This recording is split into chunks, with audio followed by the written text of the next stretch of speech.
경찰 특별수사단이 어제 오후 소환한 인사는 장윤기 사건 수사팀을 직접 지휘했던 광주 광산경찰서 전 형사과장 비경정입니다.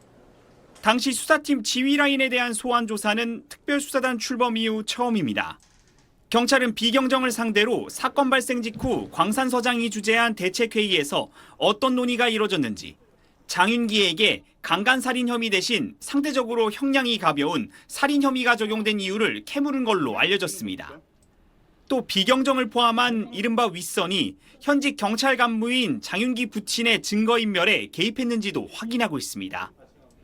지난 8일 구속된 수사팀장 A경감도 다시 불러 조사한 특별수사단은 광산서 형사과장, 광산서장, 광주경찰청 수사부장, 청장으로 이어지는 수사 지휘 라인의 의사결정 과정 전반을 들여다볼 방침입니다.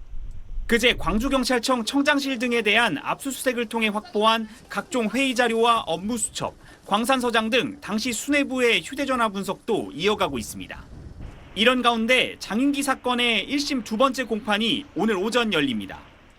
지난달 첫 공판에서 장윤기 측은 검찰의 공소사실 대부분을 인정하면서도 성폭행 의도에 대해서는 입장 표명을 유보했습니다. 검찰은 장윤기의 아버지 장모 경감을 압수수색하는 과정에서 확보한 케이블 타이 등 추가 증거를 제출할 걸로 보입니다. 아버지 장 경감의 증거인멸과 경찰 내 유착 의혹까지 불거진 상황에서 검찰 보안 수사를 통해 처음 알려진 성폭행 의도를 장윤기 측이 인정할지 주목됩니다. SBS 송기준입니다. 주말 아침 경찰 특별수사팀이 예고 없이 광주경찰청을 찾았습니다.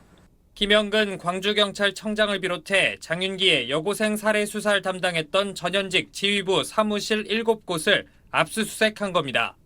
지난 5월 장윤기 수사 당시 수사팀 내부 의견에도 강간살인죄를 적용하지 않은 배경에 윗선 개입이 있었는지가 핵심 규명 대상으로 검찰에 이어 경찰도 수사 지휘 라인을 정조준하고 나섰습니다.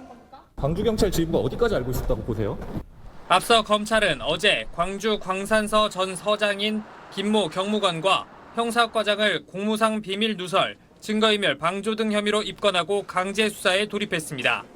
장윤기 범행이 알려진 직후 김 경무관이 수사팀장에게 장윤기 아버지를 찾아가라고 지시했고 주거지 압수수색 현장 근처까지 직접 찾아가 지휘했다는 진술을 토대로 장윤기가 경찰 가족이란 사실을 알고 이른바 챙기기에 나선 건 아닌지 의심하는 겁니다.